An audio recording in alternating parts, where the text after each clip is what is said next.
के संबंध में खोजी की पहली अनुभूति मौन की होगी। वो कहेगा मुझे कुछ भी पता नहीं, तो मैं क्या बोलूं, हां कहूं कि ना। वो हां कहने में भी भयभीत होगा, हां गलत हो सकता है।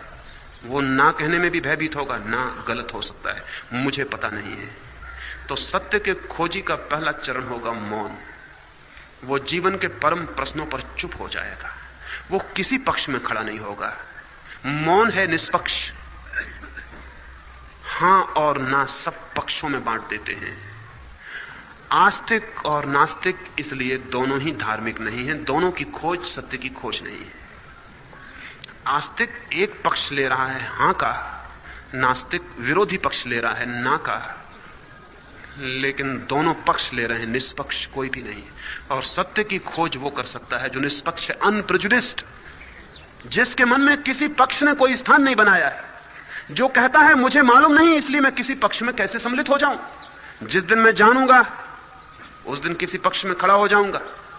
लेकिन बड़े आश्चर्य की बात है, जिन्होंने जाना है वे सारे पक्षों के बाहर हो गए, वे किसी पक्ष में कभी खड़े नहीं हुए। जिन्होंने जाना है वे पक्ष के बाहर हो गए, और जो नहीं जानते वो पक्षों में विभक्त थे। सत्य की खोज की हत्या इसलिए दुनिया में हो गई कि सत्य के नाम पर पक्ष बन गए। सत्य का कोई पक्ष नहीं है, सत्य का कोई मत नहीं है, सत्य का कोई पंथ नहीं है, सत्य का कोई संप्रदाय नहीं है, सत्य का कोई धर्म नहीं है। लेकिन सारी मनुष्यता विभक्त है पंथों में, धर्मों में, पक्षों में, मतों में, फिलोसफीज में, सिस्टम्स में। सारी दुनिया विभक्त है। हर आदमी ने कोई पक्ष बना लिया है, और जिस आदमी ने पक्ष बना लिया है वो असत्य के रास्ते पर जा चुका, उसकी सत्य तक यात्रा नहीं हो सकती। सत्य की तरफ जाने के लिए चाहिए निष्पक्ष चित्त, अनप्रेजुडिस्ड माइंड, एक ऐसी चेतना जो कहे कि मुझे पता नहीं है इसलिए मैं किसी पक्ष में कैसे विभक्त हो सकता हूं, जो कहे कि मैं हिंदू नहीं हूं, जो कहे कि मैं मुसलमान नहीं हूं, जो कहे कि मैं जैन नहीं हूं, क्योंकि मुझे पता नहीं कि सत्य क्या है तो मैं कैसे निर्णायक हो जाऊं कि मैं कहां हूं और कौन हूं। जो कहे कि मैं आस्तिक नहीं, नास्तिक नहीं, जो मनुष्य इतनी हिम्मत जुटाता है इस बात को कहने की कि मैं अज्ञानी हूं, मुझे कोई पता नहीं है, मैं कैसे पक्ष ले सकता हूं। पक्ष लेने के लिए ज्ञानी मान लेने की जरूरत है अपने आप को, और इसलिए मैं कहता हूं पक्ष मनुष्य को असत्य की यात्रा पर ले जाता है। पक्ष में सम्मिलित होने का मतलब यह है कि मैंने यह स्वीकार कर लिया कि मैं जानता हूं, तभी तो पक्ष लिया जा सकता है। और हम जानते नहीं हैं, और हमें ख्याल है कि हम जानते हैं। न केवल हमने पक्ष लिए हैं बल्कि हमने पक्ष के लिए तलवारें चलाई हैं। धर्म के नाम पर आज तक जितनी हत्याएं हुई हैं, न तो डाकुओं ने इतनी हत्याएं की हैं, न चोरों ने, न बदमाशों ने। बड़े आश्चर्य की बात है, धर्म के नाम पर जितने मकान जले हैं और जितनी स्त्रियों की बेइज्जती की गई है उतनी आज तक के सारे पापियों ने मिलकर भी नहीं की। यह आश्चर्य की बात है। धर्म के नाम पर यह कैसे हो सकता है? और अगर धर्म के नाम पर यह सब होगा तो फिर अधर्म के करने के लिए कुछ भी बच नहीं रहता। फिर अधर्म क्या करेगा? अधर्म के लिए तो कोई उपाय ही नहीं छोड़ा है धार्मिक लोगों ने। यह हो सका है धर्म के नाम पर इसीलिए कि हमने धर्म को पंथ समझा है, पक्ष समझा है। धर्म का पक्ष और पंथ से कोई भी संबंध नहीं है। धार्मिक व्यक्ति होता है निष्पंथ, निष्पक्ष। क्या आप धार्मिक व्यक्ति हैं? आप कहेंगे हम धार्मिक हैं, मैं हिंदू हूं, टीका लगाता हूं, जनेऊ रखता हूं, मैं मुसलमान हूं, रोज मस्जिद जाता हूं, मैं जैन हूं, नमोकार पढ़ता हूं रोज सुबह से बैठकर, धार्मिक आदमी हूं। और आपको कभी ख्याल भी ना आया होगा, आप पक्ष में खड़े हो गए हैं, आप धार्मिक नहीं रह गए। धार्मिक व्यक्ति खोज कर सकता है सत्य की, अधार्मिक नहीं। और धार्मिक होने के लिए निष्पक्षता पहला सूत्र है।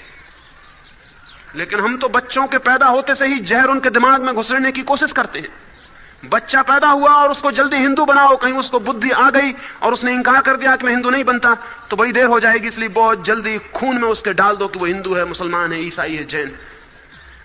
निर्बोध बच्चों के साथ जो अत्याचार चलता रहा 10,000 सालों से, उसका हिसाब लगाना मुश्किल है। आज तक मनुष्य जाति ने बच्चों के साथ जो अनाचार किया है वो और किसी के साथ नहीं किया। बच्चों को पक्ष में बांध दिया गया, ये सबसे बड़ा अनाचार है। उनकी सत्य की खोज हमेशा के लिए कुंठित हो गई। अब वे कभी भी हिम्मत के साथ प्रश्न नहीं पूछ सकेंगे कि सत्य क्या है। उन्हें उत्तर पहले से ही दे दिए गए, उन्होंने प्रश्न पूछे थे उसके पहले उत्तर दे दिए गए। इसके पहले कि वे खोज करने निकलते उन्हें शास्त्र पकड़ा दिए गए। इसके पहले कि वे खुद की जिज्ञासा को जगाते उनके हाथों में सिद्धांत थमा दिए गए। वे बच्चे हमेशा के लिए असत्य में जिएंगे, असत्य में मरेंगे, वे कभी सत्य की खोज नहीं कर सकेंगे। सत्य की खोज का दूसरा सूत्र है जिज्ञासा। पहला सूत्र है निष्पक्षित, दूसरा सूत्र है जिज्ञासा, इंक्वायरी। और हम बच्चों की सारी जिज्ञासा की हत्या कर देते हैं। जिज्ञासा की हत्या करने के हमने उपाय खोज रखे। हमने हर जिज्ञासा का रेडीमेड उत्तर बना रखा है। कोई भी प्रश्न हो, उत्तर तैयार है। हमें प्रश्न से ज्यादा मूल्य उत्तर का है। प्रश्न को दबा दो, उत्तर को ऊपर से ठोंक दो। बच्चा पूछे कि मृत्यु के बाद क्या है और कह दो कि आत्मा अमर है। न खुद पता है कि आत्मा अमर है, नहीं खुद भी कुछ पता नहीं, लेकिन बच्चे के दिमाग पर ठोक दो कि आत्मा अमर है। बच्चा पूछता था मृत्यु क्या है। बच्चा एक प्रश्न उठाता था, एक जिंदगी का बड़ा सवाल उठाता कि मृत्यु के बाद क्या है। और मैं आपसे कहता हूं, बच्चे ने ज्यादा कीमती सवाल उठाया था। वह आपके उत्तर से बहुत ज्यादा कीमती था, क्योंकि आपका उत्तर झूठा है, आपको कुछ भी पता नहीं। मौत आएगी तब आपको पता चलेगा कि आत्मा अमर है या नहीं। तब आप घबराएंगे और चिल्लाएंगे कि मुझे बचा लो किसी तरह से, मैं मर रहा हूं। तब आपको पता चलेगा कि वो आत्मा की अमरता की जो मैं बात कहता था, जानता नहीं था, सुना हुआ था, सुन लिया था, दोहरा रहा था। और दोहरा भी सिर्फ इसलिए रहा था कि मौत का बहुत मन में डर था, तो अपनी हिम्मत जुटा रहा था कि नहीं, आत्मा अमर है, आत्मा अमर है, आत्मा अमर है, मैं नहीं मरूंगा। ये हिम्मत जुटा रहे थे। अंधेरी गली में आदमी निकलता है तो हरे राम कहने लगता है, घबराहट की वजह से, डर की वजह से। ये मत समझ लेना कि धार्मिक जोर जोर से चिल्ला के वो ये भ्रम पैदा करता है कि मैं डरा हुआ नहीं हूं, लेकिन उसका जोर से चिल्लाना बताता है कि वो डरा हुआ है। डरा हुआ नहीं होता तो हरे राम चिल्लाने की भी कोई जरूरत नहीं थी। ठंडी नदी में सुबह आदमी नहाने जाता है, पानी डालता है और चिल्लाता है, जय सीताराम, जय सीताराम। ये मत समझ लेना कि धार्मिक आदमी है, ठंड को भुलाने की कोशिश कर रहा है चिल्ला के। चिल्लाने में मन लग जाए तो भूल जाए कि ठंड लग रही है, जल्दी से नदी के बाहर हो जाए। ये जो लोग आत्मा अमर है का मंत्र रटते रहते हैं, ये मत समझ लेना कि इन्हें आत्मा की अमरता का कोई भी पता है। अगर इन्हें पता होता तो इनकी जिंदगी एक सुगंध बन जाती, एक सत्य बन जाती, इनका जीवन कुछ से कुछ और हो जाता। ये आदमी ही दूसरे होते। जिस आदमी को यह पता चल गया कि मृत्यु नहीं है, वो आदमी दूसरे ही जगत में प्रवेश कर गया। उसने उस सत्य को जान लिया जिसे जानने से सब कुछ जान लिया जाता। उसने अमृत को अनुभव कर लिया, और जिस आदमी ने अमृत को अनुभव कर लिया उसके जीवन में घृणा होगी, उसके जीवन में क्रोध होगा, उसके जीवन में बेईमानी होगी। जिस आदमी ने अमृत को जान लिया उसके जीवन में क्रोध की कहां संभावना है। क्रोध तो मृत्यु से बचने का उपाय था, वो तो सेफ्टी मेजर है।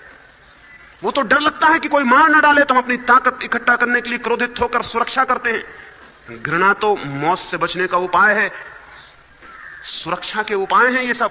जिस आदमी को यह पता चल गया कि मौत नहीं है, उसका इस जगत में कोई शत्रु हो सकता है? शायद आपने कभी सोचा ही नहीं होगा। मौत के भय के कारण शत्रु पैदा होते हैं, अन्यथा कोई शत्रु नहीं, फिर सब मित्र हैं। जब मुझे कोई मिटा ही नहीं सकता तो शत्रु हो कैसे सकता है? शत्रु का मतलब जो मुझे मिटा सकता है, जिसकी संभावना है कि जो मुझे मिटा सकता है वो मेरा शत्रु है।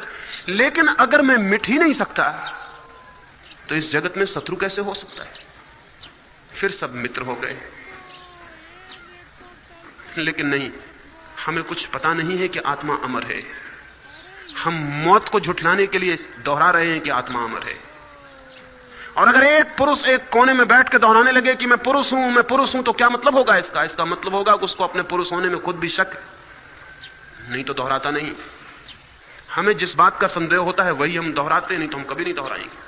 जो हम जानते हैं वो हम जानते हैं, दोहराने की कोई जरूरत नहीं है। मंदिरों में, आश्रमों में लोग बैठे हैं, वो कहते हैं कि मैं तो अजर अमर आत्मा हूं। सुबह से मंत्र रट रहे हैं कि मैं अजर अमर आत्मा हूं, मैं अजर। पागल हो गए हैं। अगर तुम्हें पता चल गया है कि तुम अजर अमर आत्मा हो तो ये बकवास क्यों जारी किए हो? ये किसको सुनाने के लिए चला रहे हो? ये किस लिए दोहरा रहे हो? और अगर पता नहीं चला है तो इस भ्रम में मत रहो कि बहुत बार दोहरा लेने से पता चल जाएगा। अगर इतना सत्य आसान होता कि हम किसी बात को बहुत बार दोहराएं और हम उसके जानने वाले बन जाएं तो दुनिया में सारे लोग सत्य को कभी का जान गए होते। दोहराने से भ्रम पैदा हो सकता है, दोहराने से सत्य का पता नहीं चल सकता। जो मुझे मालूम नहीं है मैं उसे एक बार दोहराऊं कि करोड़ बार दोहराऊं, जो मुझे मालूम नहीं है वो मालूम नहीं है।